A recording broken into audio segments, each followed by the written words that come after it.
Morning is your top morning show here on Global Television. We bring you fresh news updates daily while delving into a variety of current affairs and topics. Global Morning aims to deliver newspaper reviews and latest news with experts on key global issues.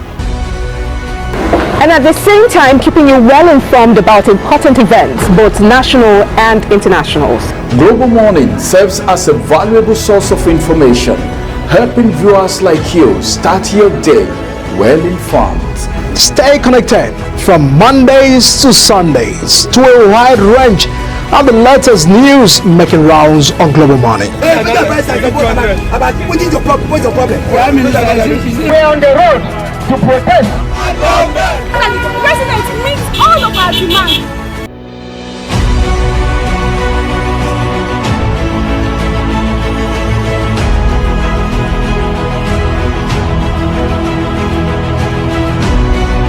This is Global Morning.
Global Morning is your top morning show here on Global Television. We bring you fresh news updates daily while delving into a variety of current affairs and topics. Global Morning aims to deliver newspaper reviews and latest news with experts on key global issues. And at the same time, keeping you well informed about important events, both national and internationals. Global Morning serves as a valuable source of information, helping viewers like you start your day well informed. Stay connected from Mondays to Sundays to a wide range of the latest news making rounds on Global Morning. What's your problem? We're on the road to protest. And the president meets all of our demands.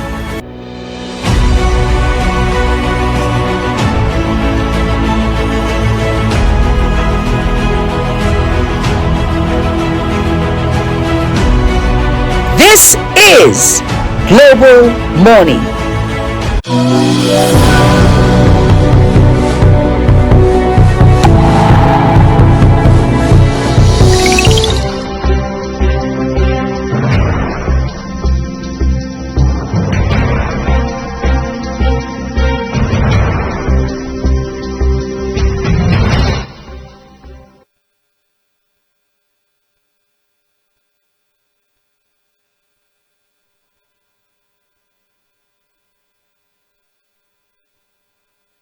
Right, it's good to have you join us. It is still Global Morning on Global Television, reaching you live and direct from the nation's capital, Abuja. The first discussion just got over, and it was a very nice one. How safe is our schools? The constituting of committee to trash vices in our schools. Is that all we need for our educational sector? Right, that's, by the way, we'll finish talking about that. Let's get into 2027 a little bit, because on the papers, you hear everyone talking about 2027. And someone is even worried. A lot of Nigerians are worried. What is happening to our own governance? Instead of governing the people, a lot of people are politicking, party differences, crises, talks, politicians coming against politicians. Can we call all of this distraction? Or we can also hold on to it to say, well, that is what politicking is all about. Now we want to look at 2027 politicking. And the major center for our discussion this morning is PDP split over leaders' endorsement of Tinubu. Are you surprised that some persons are endorsing Tinubu already? Well, these are not just ordinary people. These are governors, all right? PDP governors. Take you a little bit to Akwa Ibom, then we'll take you a little bit to the west. As it is right now, we have that discussion that will be going down, and we have Dr. Okey, Ezugwu, a legal practitioner and a political analyst, join us on the program this morning to look at the issues surrounding the 2027 politicking, as PDP seems to be divided at the moment, and some of them are already throwing their support for APC. Does it mean PDP is a no-no in 2027, or we want to say we don't have any party called PDP anymore? Is it all about the party at this point in time, or about individual? It's good to have you join us, Doctor, of this program today. Thank you, Ramsey. Let's get to talk about it. Were you surprised when you saw PDP leaders? I'm not just talking about card-carrying members, leaders showing their support for President Bola Tinubu in 2027. What that means is that PDP not believing in PDP, but rather trusting more in, of course, the People's APC. It's not People's Democratic Party again, but it's People's APC as it is right now. Well, it's really unfortunate, because before this time we were looking up to have a very formidable opposition. We were looking at a situation where, just like the APC galvanized support and were able to remove PDP from government in 2015, we were looking and expecting a counter-attack from the PDP, so that that's the joy there, and that's the fun. The moment this party is not able to do well, just like we had in Ghana, the ruling party was not doing well, the opposition stood their ground, canvassed, made the people to appreciate exactly their positions and what they could offer, and the people bought into it, and they were able to defeat the ruling party. That's what we expected from PDP. Unfortunately, the reverse is the case, because it has become a rat race. Everybody in PDP is running for his stomach, running for for his personal interest, and just like Chinachebe said, the center can no longer hold. Things are falling apart in PDP, whether they admit it or not is immaterial. Things are falling apart. The foundation has cracked already, and it will be difficult for that foundation to hold on to anything the way it is. But were you surprised to hear Umo and of course Fayose? These are big guns in the People's Democratic Party throwing their support for APC. Is that some form of lobbying? I've summarized it already. See, are they lobbying for something indirectly? Let me give it to APC and their leadership, and of course the president of the country is a strategist, political strategist in every ramification. Give it to him. The party has been able to plant, in quote now, have their members, even if they are masquerading as other political party members, they have succeeded in planting some of their sympathizers and all of that in other political parties. That's what the APC succeeded in doing. Well, it's allowed. This is politics. Politics is whichever way it comes, as long as we get to where you're going. Okay, fine and good. So, to a large extent, if you watch the drama playing out in most of the political parties, especially the key ones, the Labour Party, the PDP and all that, you see a situation where it's obvious that some of them who talk from both sides of the mouth are just members of other political parties by proxy. Are you getting me? Because obviously they know where their interest lies. Because they're not talking like politicians who, some of them are not talking like politicians who really want this country to grow. Some of them are not talking like politicians who are out to upgrade our democratic arrangement in such a form that at least the political party in power will know that, okay, there are oppositions, who are ready to stand their ground and all of that. But from the look of things, today they are saying something, tomorrow they are saying another thing. I mean, so when big guns in PDP begin to endorse the ruling party, it tells you the whole story. I'm sorry, I'm not a soothsayer, I'm not an apostle of whatever, but from all indication, PDP as a party is gone. PDP as a party is gone. So now, PDP as a party, let's look at the individuals now. What about the individuals? What will happen to the relevance of these individuals? Don't be surprised that time will come. There are some persons who want to join APC and APC say, no, we don't want you. Don't you think that is possible? APC will not say so. See, let me tell you. Politicians, especially in a climate like ours where politics has become a profession and an occupation, where somebody is not thinking of, let me visit my factory, let me go and see how my products are doing in the market, and then let me look at, if you're an engineer, let me look at my drawings and see how I can upgrade, or architect and all that. 80% of our political class have become professional politicians. That is where the problem is. And as long as they become professional politicians, obviously they live on government patronage and patronage from political actors. And at every point they want to be in government. They want to be in government. None of them is ready to stake out neck there and stay there and say, look, whether you like it or not, I'm going to stay here, I'm not going to cross over and all of that. They're only interested in that patronage. You understand? Let's look at some of the politicians, the way they talk. Give it to them. Some of them are actually successful in their individual careers, both as politicians or whatever. Some of them have made money and all of that.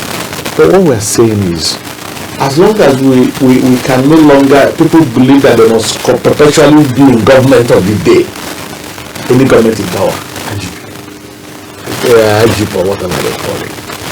That is where our problem is. I can tell you that if a politician is doing something very, very serious for himself, maybe he's in business, he's in whatever, outside politics, if he loses the election, he goes back to the house and begins to do what he knows best to do.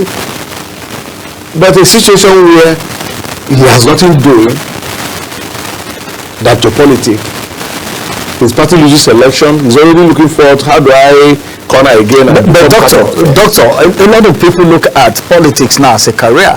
That's why you get to our schools and during career days, some kids will tell you, I want to be a politician. Yeah, you see, do you blame the kids really? You see, when the political class are not providing the necessary mentorship, because somebody has to be looking up to you. As a father, in my area they will tell you that when the mother goat is eating, the young ones are watching the mother goat eat. Are you getting me? The population that is growing, the younger ones are seeing a situation where for doing nothing, somebody become a billionaire. For doing nothing? For doing nothing, absolutely nothing. Because I will tell you that let us take it from the level of the executives. Okay, fine. The level of the executives that do some things, some of them are into construction, some of them are providing infrastructure and all that and all that. A situation that only became manifest after the last election, because it looks like the entrance of certain individuals into the politics upgraded people's expectation and people's awareness, towards what elected officials should do. But you can't say the same thing with the legislature, because in most of the states and even at the center, it's almost obvious that the legislators are barely existing. Yeah, because whatever the executive says is okay by them. You understand what I mean? So what I'm trying to say is, don't blame any young person who is aspiring to be a politician. He's not aspiring to be a politician because he has anything to contribute to anybody. Because the people he looks up to are not doing anything tangible for the people, for the country. So they just want to make money. Yes, they want to make money. All right. See, let me tell you. Our value system is the problem. You see somebody who has nothing doing and is just there on the street. For anything he has a credential or antecedents, it is that he is a thug. He knows how to beat people. If you send him to burn down a house, he probably could go and burn down a house. Then after doing that for a number of years, they now say, okay, let's compensate him. Because it's not like there is election in 8 times. They compensate such a fellow, he becomes probably a local government chairman, becomes this and that. Before you know it, he starts having an estate. Coming up with estate, coming up with a convoy of cars, choice cars and all of that. He has no farm anywhere, he has no shop anywhere. Yeah. So, if even the children of that person who is making that money, that they're obviously stealing from government purse, would definitely want to follow their father. Are you getting me? So, because if you want the political climate, those that can contribute to meaningful development in this country, like the people that went to school, professionals in real terms and the rest of them, they are not in the space at all. They will put out. Those who are in charge are those who couldn't even, sorry to say this, some of them probably couldn't do well in their schools those days. Some of them became dropouts. But today they are in charge of so many places.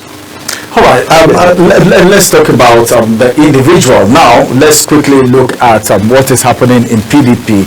But the judge is lamenting seriously because if you call Fayose, then you call Umo, these are big goals moving out. Now, it's not all about the party, but does a governor of a state, have the right, to convert the whole state? Because most times you hear, you need to deliver your state.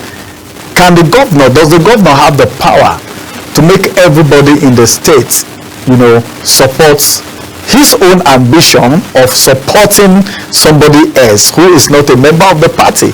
Because as it is right now, he is a card-carrying member of the party, and he belongs to the party in the state, even though he is the leader, or you feel he's got what it takes to make everybody in Akwa Ibom state. Akwa Ibom has been a PDP state for a very long time. Turning it to APC states now, see what is happening in Rivers State. Rivers State has been a PDP state, but look at what is happening. How important is the decision of the governors as it has to do with changing the party nomenclature of a state? Well, I'm not sure, and I can tell you that Governor more right? No, probably, I'm not sure. Who did he consult? It's his personal survival, as far as I know.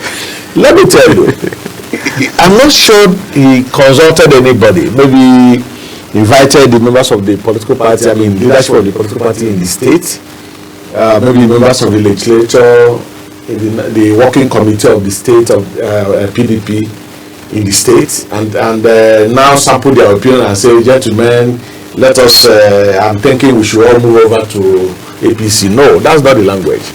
The language as at now is, we are going to work for Mr. President. But I can tell you he did not consult anybody. You see, we're on a jolly ride by these politicians because they know that one way or the other they have a way of manipulating themselves to win elections.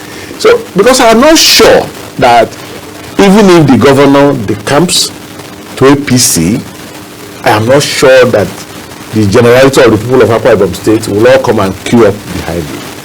I'm not sure. There are people who will vote for candidates of their choice. So he can talk for himself as far as I'm concerned. And don't forget again that the Senate president is from Akwa Ibom State. So we are seeing alignment and realignment of forces. We're not talking about political party anymore. Because don't forget that as soon as he endorsed Mr. President, a few days after, the Senate president endorsed him too, the second time. So we are not likely to... This is more like serious politics going on, and it's all about individuals. We're not likely to see real politic in the next dispensation. 2027. We're not likely to see it. Well, it's going to be more like a free ride for APC.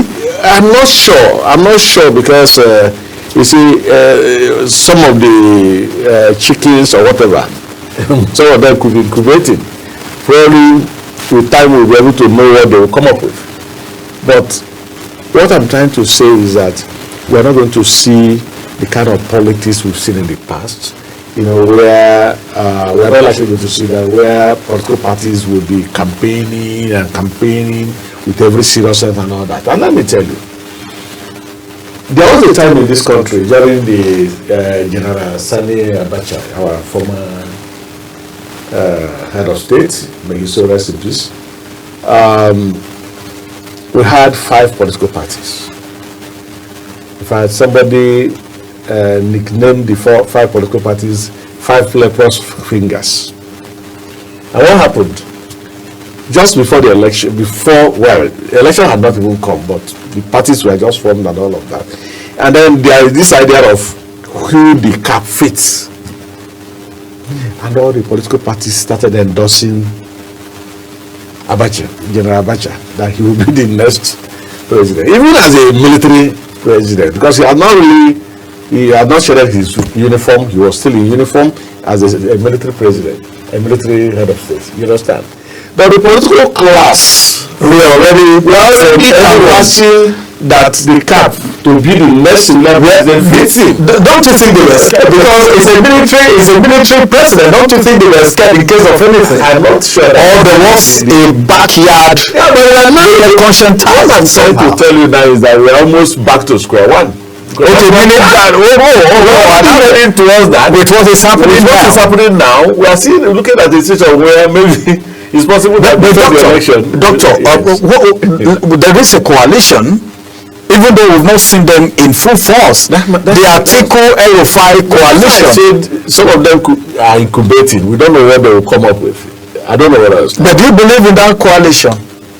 It's not a matter of belief. I'm not in their midst, but you see, he who goes to equity must go with clean hands. You see, the PDP went into self-destruction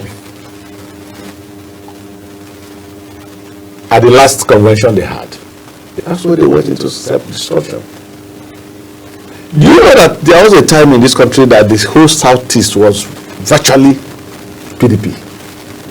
Any other party, whatever you call your name, they couldn't make any headway in the Southeast. It was PDP. And that's why I said he who goes to equity must go with clean hands. And when it became what it amounted to then, the turn of the Southeast, they produced a presidential candidate for the party. Individuals within the party, because of their self-interest, decided not to give it to the Southeast, thereby opening the window for other parties to begin to come in and all of that. PDP should not complain. Even their leaders should not complain. Nobody. Without mentioning names, nobody should complain in PDP because they were all there when this injustice was done to the Southeast. And let me tell you what might happen again this time. Why that coalition, I don't know what it's going to come up with. I don't know what it will amount to. But I can tell you that unless the PDP or any other party is thinking of a southern candidate to square up with Mr. President, if it is the idea of a northern candidate squaring up with Mr. President, I'm sorry, it may not work. Why? Because I can tell you that the Southeast, I'm not talking for all of them, but my perception, what I feel, is that majority of the Southeastern voters are likely going to align with the present government. Not because they are satisfied, and I can't talk for them, so we satisfy some, but because they feel, okay, now that you are saying a southern candidate cannot be there, you can't even wait for the next 4 years as it were, it will not be good enough. See the danger, see the landmine somewhere. There's a landmine somewhere. The landmine is this. Already we are talking of rotational presidency. We're talking about that. After our former president, General Buhari, left government after 8 years, obviously it should be the turn of the South, going by that gentleman agreement. Now, a southern president is here now, as our president, Ezugwu. He's there now as the president, and he's from the South. So, any effort being made by anybody to make this, to truncate another 4 years that should come to the South to return to the North, I'm sure it might backfire. It might backfire. Based on what has been on the table? Yes. Because if it happens like that, that's my personal opinion. If it happens like that, to the extent that the power returns to the North after 4 years, in which case the North is now dictating the tune, that it must be this, if it must be that, chances are, and I know politicians the way they think, chances are that some politicians might begin to think that the North will not even want to relinquish power anymore as soon as they get in there and all that. So I for one, I am thinking that the best thing for this country now is a smooth sail, not for Mr. President, because I'm not even in any of the political parties, not for Mr. President, but a smooth sail of 8 years south, 8 years up there, and it comes back back and forth and all of that. I mean, it will make for some. But is that possible in Nigeria? Well, at least we've seen it happen already. After Goodluck Jonathan, General Buhari came in, we saw it, and he was there for 8 years. After the 8 years, Ezugwu, our president, is there now.